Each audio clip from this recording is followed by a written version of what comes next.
বৌদি ভালো আছেন? দাদা কি বাড়িতে আছে? আপনার দাদা বাড়িতে নেই। বলছি বৌদি বীরের তো বিএ পাস করেছে, তা এখনো কি করছে? চাকরি কি পেলো? না দাদা, এখনো তো আর কিছু হলো না। কবে যে কি করবে। তা কেমন আছো? দিনকাল কেমন চলছে? এই রে, এখন আবার না জিজ্ঞেস করে যে কি করি। তা এখন কি করছো? এই রে, জিজ্ঞেস করেই ফেললো। অন্য কিছু বলে কথাটা ঘুরিয়ে নিতে হবে। বলেছি যে তুমি তো ভালো ছাত্র ছেলে, বিএ পাস করেছো, তা চাকরি কি পেলে? আরে বেটা ধরেই ফেললো, এখন কি যে বলি। তোমার বয়সী ছেলেরা সবাই কাজ করছে আর তুমি এখনো চেষ্টা করছো, তাহলে বিএ পাস করে কি হলো? তুমি চাইলে তোমার একটা সেন্টারিং এর কাজে আমি লাগিয়ে দিতে পারি। কি বলেন কাকা, আমি বিএ পাস করেছি, তাছাড়া এই রড বালু সিমেন্টের কাজ আমি কি করে পারবো? তোমার মতো অলস ছেলে দ্বারা কিচ্ছু হবে না, তুমি মা বাবাকে কাজ করে খাওয়াতে পারবে না। কাকা, আজকে আমি বেকার বলে আপনি আমাকে এরকম একটা কথা বলতে পারলেন? এরকম শিক্ষিত এখন ঘরে ঘরেই পড়ে রয়েছে। কিন্তু তাই বলে আমি ওই মাঠে আর রড সিমেন্টের কাজ করতে যাব?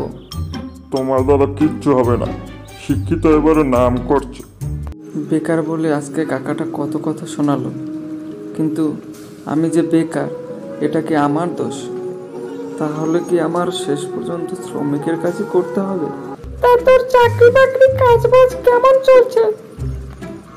আর চাকরির কথা বলিস না, এখনো কিছু হয়নি। আমি একটা সরকারি জব করি, কিন্তু তুই তো আমাদের কলেজের সেকেন্ড বয় ছিলি, তোর এখনো চাকরি হয়নি।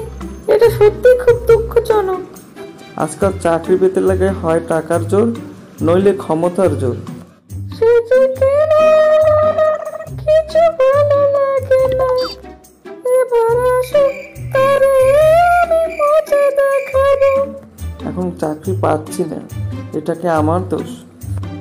তুমি ভালো ছাত্র মানছি, কিন্তু এভাবে আর কতদিন চলবে? তোমাকে তো কিছু করতে হবে। আর তুমি বেকার বলে আমি বাড়িতেও কিছু বলতে পারছি না।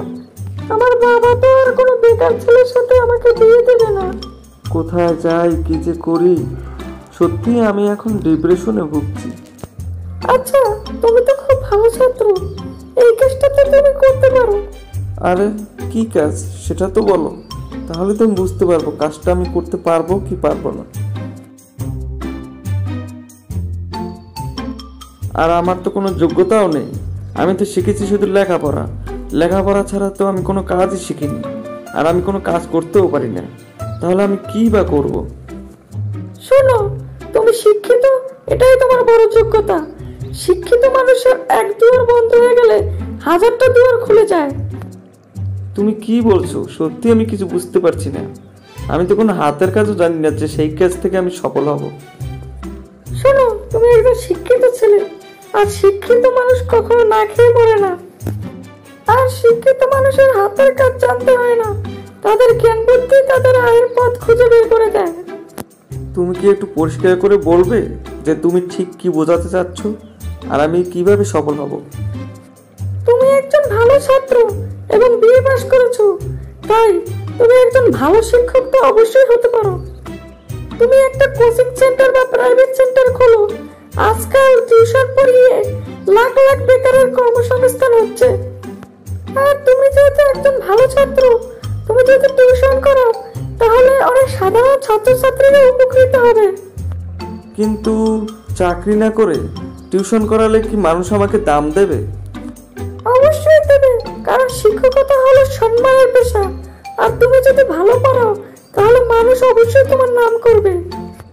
আর তুমি টিউশন করানোর পাশাপাশি চাকরির ইন্টারভিউ দিতে পারবে, এর জন্য তোমার আলাদাভাবে পড়তে হবে না। হ্যাঁ, এটা ঠিক বলেছো। আর আমার আত্মবিশ্বাস আছে, আমি যদি ছাত্রছাত্রীদের পড়াই তাহলে ওদের ভালো ফলাফল করতে অবশ্যই সহায়তা করতে পারবো। তুমি যদি টিউশন করো তাহলে লোকে আর তোমাকে বেকারও বলতে পারবে না। হ্যাঁ, আমি আর বেকার থাকতে চাই না, তবে আমি শুধু ব্যবসার জন্যই প্রাইভেট সেন্টার করব না।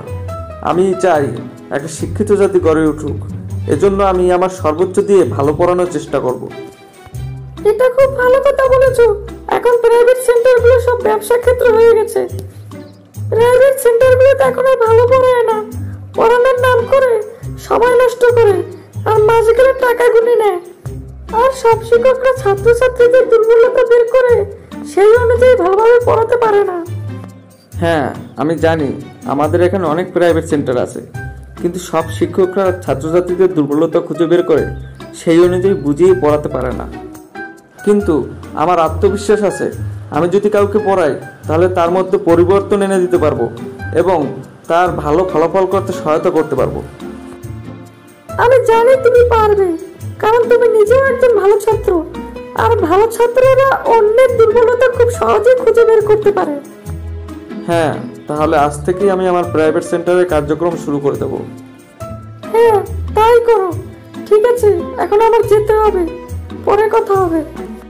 মা, রান্না হয়েছে, খিদে পেয়েছে।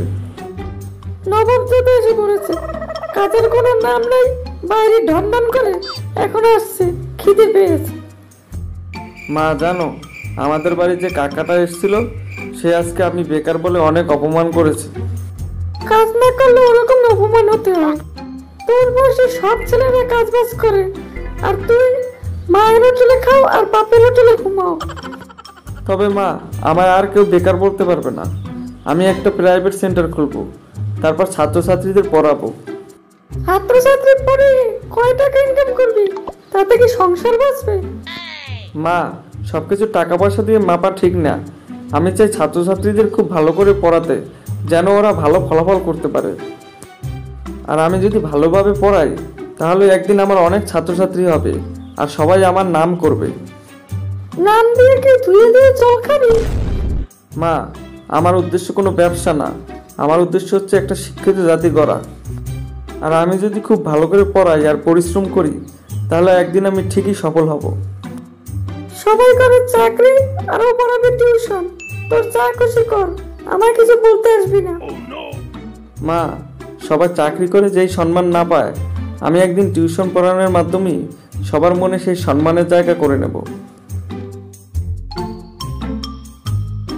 কি হলো বল্টু, তুমি একা পড়তে এসেছো? আর কেউ আসবে না?